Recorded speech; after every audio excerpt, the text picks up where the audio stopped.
सागर में पहली बार sunshine path care लेकर आया है सबसे कम मूल्य में सर्व सुविधायुक्त पैथ लैब। यहाँ पाए सभी जांचें, खून, ब्लड प्रेशर, थायराइड और बहुत कुछ। रविवार को विशेष छूट। हमारा पता है बुंदेलखंड मेडिकल के सामने सनशाइन। आप देख रहे थे बुंदेली दर्शन न्यूज भैया। अभी हम लोग रोड से गुजर रहे थे, बंडा रोड है जहाँ पे भैया दो बेरोजगार छात्र अपन देख सका था भैया लगातार पढ़ाई में लगे हुए हैं। आप देख सका था फोकट पे मतलब एक छोटी सी झोपड़ी है। और एक और भैया खास चीज है कि भैया MP प्लस का इनका एग्जाम भी भैया क्रैक है, लेकिन भैया अब मेरिट नहीं बन रही तो भैया उसके कारण लगे हैं भैया, बैठे हैं बेचारे।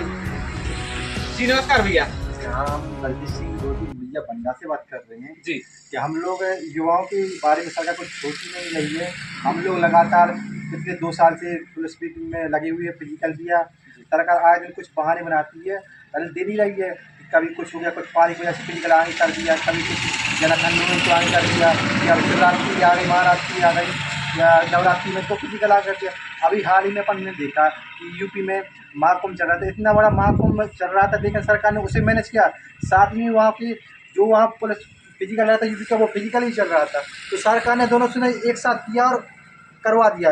लेकिन अब अभी यहाँ वहाँ पहले वहाँ का जो पहले पेपर था वो लीक हो गया था, सरकार ने उसे पुनः करवाया। लेकिन हम MP पुलिस के पेपर बहुत उससे भी बहुत पहले हो गया था, वो अभी तक कंप्लीट नहीं हुआ है, उसका राइट अभी तक नहीं है। यूपी पुलिस का पुनः पेपर हो गया। बताओ 21-22 आबादी यूपी पुलिस राज्य की, वहाँ का पेपर फिर से हो गया। यहाँ का पेपर हुआ, मतलब रिजल्ट अभी तक कंप्लीट नहीं हुआ। पेपर हो गया, वहाँ का फिजिकल भी हो गया, अब कुछ दिनों में रिजल्ट भी आ जाएगा। या हम लोग को 2 साल से ज़्यादा हो गए। हम लोग बेरोजगार क्या करें आगे?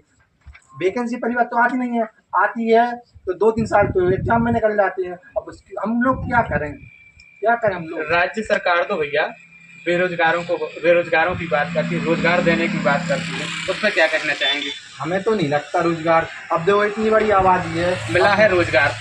नहीं मिला, हमने तो नहीं मिला। हमने दो हम मिला होगा किसी को, लेकिन देखिए जैसे 700 से ज़्यादा आबादी अपने मध्य प्रदेश राज्य की है। अगर आप उसमें से 2-5 हज़ार को अगर आप रोजगार दे रहे हो, आप इसे घोषणा में बोलते हो कि हम 2 लाख नौकरी दे रहे हैं, 10 लाख दे रहे हैं, क्या हमें तो समझ में नहीं आ रहा। 5 साल में आप मुश्किल से 2 से 5 हज़ार वैकेंसी देते हो, वही कंप्लीट कराने में कम से कम आप 2-3 साल लगा देते हो। भैया कितनी परीक्षाओं में आप क्वालिफाई कर चुके हैं? हम कम से कम 4-5 से ज़्यादा परीक्षाओं में एग्जाम क्वालिफाई कर चुके हैं, लेकिन हम मेरिट में आउट हैं, कुछ में हाइट में बाहर हैं, कुछ में मतलब किसी भी कारणवश हम लगातार प्रयास कर रहे हैं कि हम बहुत जल्द इस बेरोजगारी के हालत को खत्म करें। लेकिन सरकार की नियुक्तियों से लग नहीं रहा है कि अभी हमें फिलहाल 1-2 साल तो नौकरी मिल पाएगी, क्योंकि सरकार वैकेंसी देती नहीं है। देती है तो 2500 से ज़्यादा देती नहीं है नौकरी। यूपी इतना बड़ा राज्य, वहाँ सरकार एक बार में कम से कम 50-60 वैकेंसी देती है, तो यहाँ सरकार कम से कम 15-20 हज़ार वैकेंसी नहीं दे सकती? जी बिल्कुल।